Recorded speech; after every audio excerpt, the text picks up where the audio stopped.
نحمده ونصلي على رسوله الكريم أما بعد رب اشرح لي صدري ويسر لي أمري واحلل عقدة من لساني يفقهوا قولي۔ دینی رہنمائی کی مجلس نمبر 362 میں سبھی سامعین کی خدمت میں السلام علیکم ورحمۃ اللہ وبرکاتہ عرض ہے۔ اولاً سبھی حضرات کی خدمت میں عید الاضحیٰ کی مبارکباد پیش ہے، اور تمام حجاج کرام کو حج کی مبارکباد بھی پیش ہے۔ اللہ تعالیٰ سب کو حج مبرور و مقبول عطا فرمائے، آمین۔ آج کی مجلس میں زیادہ تر سوال حج اور قربانی سے متعلق ہیں۔ ایک صاحب سوال کرتے ہیں کہ ہمارے استاد صاحب حج کے لیے آئے ہوئے ہیں، انہوں نے میقات سے عمرے کا احرام باندھا، مگر جب مکہ معظمہ پہنچے تو شدید شوگر کی وجہ سے بیمار ہو گئے اور ان پر غنودگی طاری ہو گئی، اور ابھی تک وہ عمرہ نہیں کر پائے ہیں، اسپتال میں داخل ہیں، ابھی تک احرام کی حالت میں ہیں، تو ان کے لیے کیا حکم ہے، اور اگر وہ احرام سے باہر نکلیں تو کیا شکل ہوگی؟ جواباً عرض ہے کہ شرعاً وہ محصر کے حکم میں ہیں اس بیماری کی وجہ سے۔ اب یا تو انتظار کریں، اگر صحت ہو جائے تو پھر حسب ضابطہ سبھی عمرے کے ارکان ادا کر کے حلال ہوں، اور اگر صحت نہ ہو سکے تو وہ قربانی کر کے احرام سے باہر آ سکتے ہیں، بعد میں اس عمرے کی قضا کریں گے۔ جب تک قربانی نہ ہو ان کے اوپر احرام کی پابندیاں جاری رہیں گی۔ سوال یہ ہے کہ جس متمتع نے تمتع کا ارادہ کیا ہو لیکن اس کے پاس قربانی کے پیسے نہ ہوں تو کیا وہ روزے رکھ سکتا ہے؟ اسی طرح جس پر دم جنایت لازم ہو جائے، کیا وہ بھی دم کے بدلے میں روزے رکھ کر اپنے ذمے سے فارغ ہو سکتا ہے؟ جواباً عرض ہے کہ اگر متمتع میں دم شکر ادا کرنے کی استطاعت نہ ہو تو وہ حج سے پہلے 3 دن کے روزے رکھے اور حج کے بعد 7 دن کے، تو دم شکر کی طرف سے وہ کافی ہو جائے گا۔ لیکن جس پر دم جنایت کسی جنایت کی وجہ سے لازم ہو جائے، اس کی تلافی روزے سے نہیں ہو سکتی، دم ہی دینا پڑتا ہے۔ سوال یہ ہے کہ ایک شخص عمرے کے ارادے سے مکہ معظمہ آیا تو کیا وہ طائف یا مدینہ منورہ جا کر قران کی نیت کر سکتا ہے یا نہیں؟ یعنی اپنا حج بجائے تمتع کے وہ قران کر سکتا ہے؟ جواباً عرض ہے کہ اگر اس نے حج کے مہینوں میں عمرہ کر لیا ہے اور حلال ہو چکا ہے تو اب اس کی طرف سے صرف حج تمتع ہی کی اجازت ہوگی، اور وہ قران نہیں کر سکتا۔ ہاں البتہ وہ وطن واپس چلا جائے، پھر وہاں سے قران کا احرام باندھ کے آئے تو پھر قران بھی ممکن ہے، اس کے بغیر ممکن نہیں۔ اگر طواف کرے گا تو اس پر جنایت لازم ہو جائے گی۔ سوال ہے کہ میں نے حج قران کا احرام باندھا ہے اور میں نے ذی قعدہ ہی میں طواف قدوم کے ساتھ حج والی سعی بھی کر لی ہے، تو وہ سعی درست ہوئی یا نہیں، یا مجھے ذی الحجہ میں وہ سعی کرنی تھی؟ جواباً عرض ہے کہ اشہر حج میں جو سعی کی گئی ہے طواف قدوم کے بعد حج کی نیت سے، وہ حج کی طرف سے درست ہو گئی ہے، ضروری نہیں ہے کہ ذی الحجہ ہی میں کی جائے، بلکہ پہلے بھی ادا کی جا سکتی ہے۔ سوال ہے کہ ایک صاحب صحیح کر رہے تھے تو پھسل کر گر گئے اور ان کے پیر کی ہڈی ٹوٹ گئی اور وہ صحیح پوری نہیں کر سکے، اسپتال میں ایڈمٹ ہیں، تو عمرے کے اگلے ارکان کے بارے میں کیا حکم ہے؟ جواباً عرض ہے کہ اگر انہوں نے طواف عمرہ کر لیا ہے تو وہ احرام کھول سکتے ہیں اور صحیح چھوڑنے پر ایک دم ادا کر دیں، وہ کافی ہو جائے گا۔ سوال ہے، گھٹنے میں تکلیف کی وجہ سے گھٹنے پر جو بیلٹ چڑھائی جاتی ہے احرام کی حالت میں، اس کا کیا حکم ہے؟ جواباً عرض ہے کہ یہ بیلٹ سلے ہوئے کپڑے کے درجے میں ہے، اس کا پہننا درست نہیں ہے، البتہ اس کے بجائے پٹی باندھنا چاہیں تو باندھ سکتے ہیں، اس سے کوئی جنایت لازم نہیں آئے گی۔ سوال ہے کہ اگر کوئی شخص طواف زیارت کر لے اور صحیح اس وقت نہ کرے، 3 دن کے بعد کرے، تو کیا اس کے لیے اس سے پہلے کوئی نفلی طواف کرنا ہوگا یا وہی طواف زیارت کافی ہو جائے گا؟ جواباً عرض ہے کہ وہی طواف زیارت اس کے لیے کافی ہے، نفلی طواف کی ضرورت نہیں ہے۔ سوال ہے، احرام کی حالت میں ٹوتھ پیسٹ کرنا کیسا ہے؟ جواباً عرض ہے کہ اگر وہ خوشبودار ہو تو اس کا استعمال درست نہیں ہے، بلا خوشبو کا ہو عام تو اس کی گنجائش ہوتی ہے۔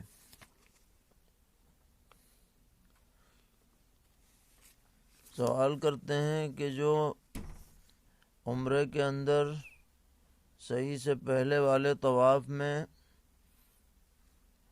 استباع کیا جاتا ہے، یعنی داہنا کندھا کھولا جاتا ہے مرد حضرات کے احرام میں، اس کی کیا حکمت ہے؟ جواباً عرض ہے کہ شارحین نے اس کی 2 حکمتیں بیان کی ہیں۔ ایک تو یہ کہ اس کے ذریعے سے چلنے میں ذرا سہولت ہوتی ہے کیونکہ چادر سنبھلی رہتی ہے، اور دوسری وجہ لکھی ہے کہ اس سے بھی بہادری کا اظہار ہوتا ہے، جب کندھا کھلا رہے گا تو آدمی زیادہ اچھی طرح اپنی قوت کا اظہار کر سکتا ہے۔ سوال کرتے ہیں کہ ایک شخص نے عمرہ کیا، طواف کیا، صحیح کی، اس کے بعد حلق کرنے سے پہلے کپڑے پہن لیے اور 1 دن گزر گیا، تو اس کے بارے میں کیا حکم ہے؟ جواباً عرض ہے کہ اگر حلق سے پہلے مسلسل 12 گھنٹے اس نے کپڑے پہنے رکھے تو دم واجب ہے، اس سے کم پہنے ہیں تو پھر صدقہ واجب ہوگا۔ سوال ہے کہ ایک بزرگ مدینہ منورہ سے احرام باندھ کر آئے اور طواف کر کے صحیح کرنے سے قبل انہوں نے حلق کرا لیا، صحیح نہیں کی۔ کسی سے انہوں نے مسئلہ پوچھا تو انہوں نے مسئلہ یہ بتا دیا کہ وہ طائف جا کر عمرے کا احرام باندھ کے آ جائیں تو ان پر دم لازم نہیں ہوگا، تو اس بارے میں وضاحت مطلوب ہے۔ جواباً عرض ہے کہ جب انہوں نے صحیح سے پہلے حلق کرا لیا تو بہرحال دم لازم ہے اور صحیح بھی کریں، طائف جا کر احرام باندھ کے آنے سے دم ساقط نہیں ہو سکتا ہے۔ سوال ہے کہ میرے پیر میں فریکچر ہو گیا تھا، پلاسٹر تو کٹ گیا ہے، لیکن ڈاکٹر نے 15 دن تک ایک خاص قسم کا جوتا گھٹنوں تک پہننے کو کہا ہے۔ اب میں حج کے لیے آیا ہوا ہوں تو میں احرام میں اس جوتے کو پہن سکتا ہوں یا نہیں؟ جواباً عرض ہے کہ ایسے عذر میں اس طرح کا جوتا پہننا درست ہے، آپ پر کوئی جنایت لازم نہیں ہوگی۔ سوال ہے کہ اس سال حج کمیٹی نے قربانی کے پیسے پہلے جمع کرا لیے ہیں، تو ہمارے ایک ساتھی حج کو گئے ہوئے ہیں، وہ یہ کہہ رہے ہیں کہ میں جمع شدہ پیسوں کے لیے میں تو اپنی مالی قربانی کی نیت کر لوں گا اور جو حج کی قربانی ہے وہ میں اپنے طور پر یہاں پر کراؤں گا، تو ان کا یہ سوچنا کیسا ہے؟ جواباً عرض ہے کہ جی ہاں، یہ طریقہ بہتر اور درست ہے، حج کی قربانی وہ یہاں کرائیں اور قربانی کے بعد حلق کرائیں، اور جو پیسے جمع کیے ہیں وہ مالی قربانی کی طرف سے ان کی قربانی ہو جائے گی۔ سوال ہے کہ احرام کی حالت میں پیروں کی پھٹن میں واسلین لگا سکتے ہیں یا نہیں؟ جواباً عرض ہے کہ اگر وہ خوشبودار نہ ہو تو لگا سکتے ہیں، اور خوشبو والی ہو تو لگانی درست نہیں ہے، زیادہ لگائیں گے تو دم واجب ہو جائے گا۔ سوال ہے کہ ایک شخص شوگر کا مریض ہے، پیر میں زخم ہے، چلنے پھرنے سے معذور ہے، منی مزدلفہ آنے جانے میں دوسروں کا محتاج ہے، تو کیا وہ طواف زیارت میں تاخیر کر سکتا ہے؟ یعنی بجائے 12 کے بعد میں طواف زیارت کرے، کیا اس پر پھر بھی دم لازم ہوگا؟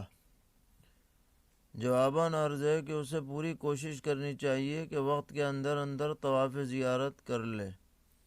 جو اس کے ساتھی ہیں ان کو مکلف کرے کہ وہ اس سے پہلے طواف زیارت کرا دیں، لیکن اگر کوئی ترتیب نہ بن سکے اور تاخیر ہو جائے تو اس پر کوئی دم لازم نہیں ہوگا، کیونکہ یہ عذر ہے۔ سوال ہے کیا تمتع کرنے والا شخص حج کا احرام باندھنے کے بعد طواف کرے گا یا نہیں، یا اپنے کمرے سے احرام باندھ کر چلا جائے گا؟ جواباً عرض ہے کہ تمتع کرنے والے پر حج کا احرام باندھنے کے بعد فوری طور پر طواف کا حکم نہیں ہے، وہ کمرے سے احرام باندھ کر بلا طواف بھی جا سکتا ہے، کوئی حرج نہیں۔ سوال ہے کہ میرے والد صاحب اپنی والدہ کی طرف سے نفلی حج بدل کرنا چاہتے ہیں، حالانکہ ان کی والدہ یعنی میری دادی صاحبہ نے اپنا حج پہلے کر لیا تھا، تو والد صاحب کا ان کی طرف سے نفلی حج کرنا کیسا ہے؟ والد صاحب بھی اپنا حج پہلے کر چکے ہیں۔ جواباً عرض ہے کہ اس میں کوئی حرج نہیں ہے، وہ اپنی والدہ کی طرف سے نفلی حج کر سکتے ہیں اور ثواب ان کو پہنچا سکتے ہیں، چاہے وہ حیات ہوں یا انتقال کر گئی ہوں۔ سوال ہے کہ کچھ حجاج نے 5 ذی الحجہ کو ایک نفلی طواف کر کے سعی کی، پھر کمرے میں آ کر احرام کی چادریں اتار دیں، تو یہ صحیح حج کی صحیح میں شمار ہوگی یا نہیں؟ جواباً عرض ہے کہ یہ صحیح حج میں شمار نہیں ہوگی، کیونکہ انہوں نے باقاعدہ احرام نہیں باندھا ہے، صرف چادریں اوڑھی ہیں۔ اگر باقاعدہ احرام باندھیں، تلبیہ پڑھیں حج کا، اور پھر طواف کریں، پھر صحیح کریں، اور پھر مسلسل احرام ہی میں رہیں، تب یہ صحیح حج کی شمار ہو سکتی ہے۔ سوال ہے کہ ہماری بلڈنگ میں ایک مصلی ہے، تو اس جمعے کو ہم نے مسجد میں جگہ نہ ملنے کی وجہ سے یہیں پر نماز جمعہ ادا کی، تو یہ درست ہوئی یا نہیں؟ ہم نے سن رکھا ہے کہ جمعے کے قیام کے لیے حکومت کی اجازت ضروری ہوتی ہے، تو اس بارے میں وضاحت مطلوب ہے۔ جواباً عرض ہے کہ آپ کا جمعہ درست ہو گیا ہے، کیونکہ جمعہ کے لیے مسجد ہونا کوئی شرط نہیں ہے، شہر ہونا کافی ہے، اور جہاں تک اجازت کی بات ہے تو دلالتاً اجازت موجود ہے، یہ جمعے کے قیام کے لیے کافی ہے۔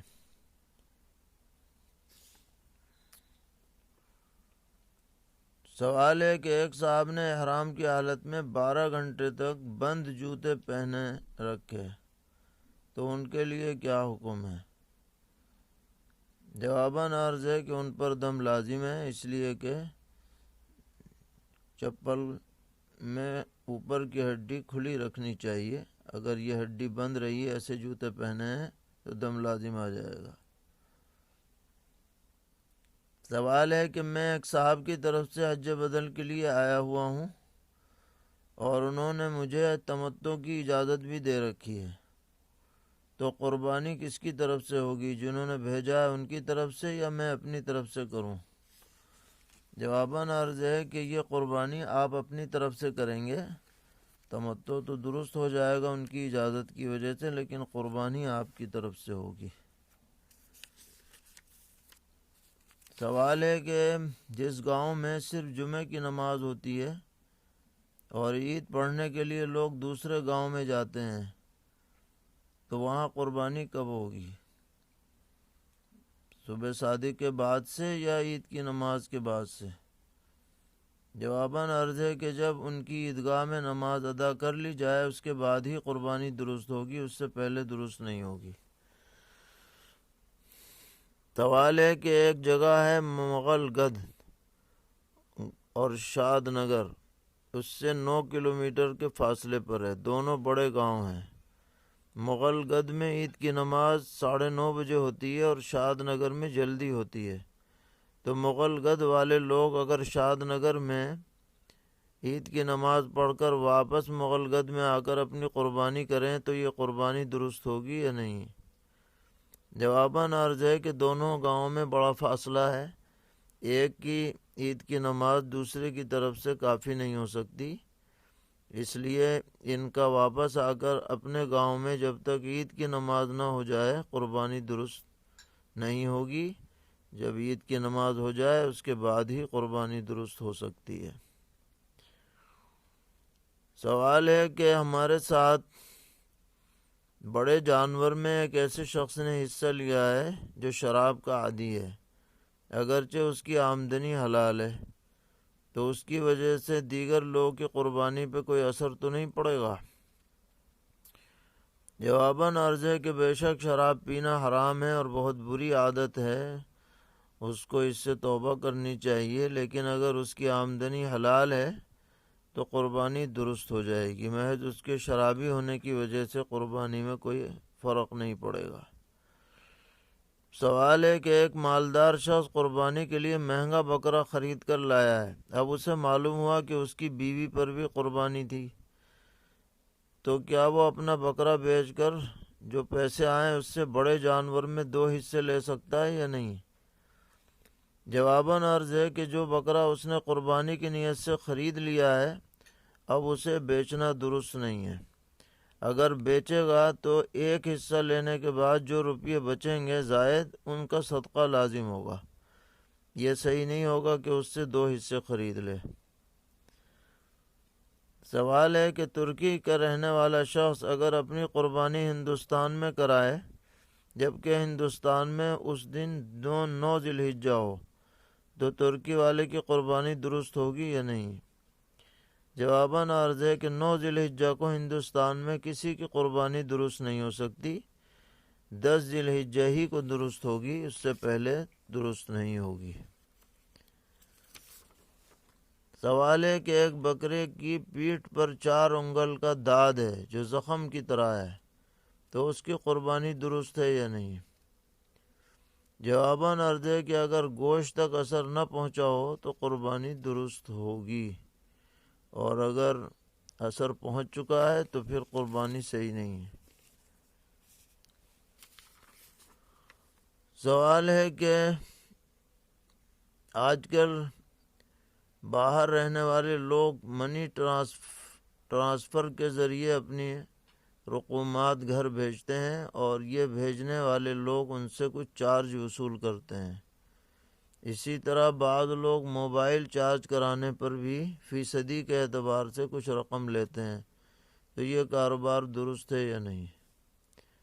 جواباً عرض ہے کہ یہ درست ہے، متعین عمل پر اجرت شریعت میں جائز قرار دی گئی ہے، یہ ایک متعین عمل ہے، اس پر اجرت لینا جائز ہے، بس اجرت ایسی متعین ہونی چاہیے کہ نزاع کا اندیشہ نہ ہو۔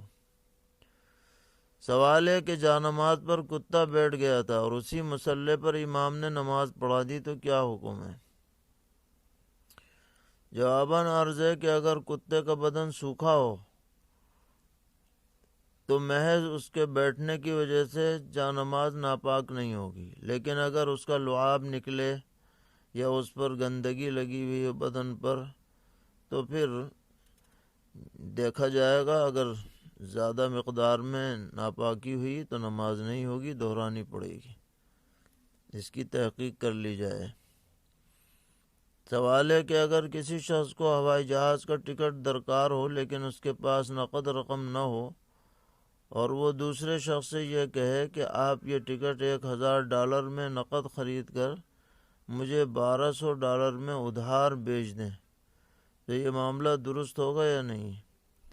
جواباً عرض ہے کہ مرابحہ معجلہ کی ایک شکل ہے، یعنی کم قیمت پر خرید کر اور زیادہ قیمت پر فروخت کر دیا جائے، اگر اس میں کوئی دھاندلی نہ ہو تو شرعاً اس میں کوئی حرج نہیں ہے، گنجائش ہے، لیکن قسطیں وقت پر ادا ہونی چاہیے، اور وقت پر عدم ادائیگی پر کوئی تاوان بھی لازم نہیں ہونا چاہیے۔ اللہ تعالی ہم سب کو دین پر استقامت عطا فرمائے، ہر طرح کے شرور سے محفوظ رکھیں۔ وصلی اللہ تعالی علی خیر خلقہ محمد وعلی آلہ واصحابہ وذریاتہ اجمعین۔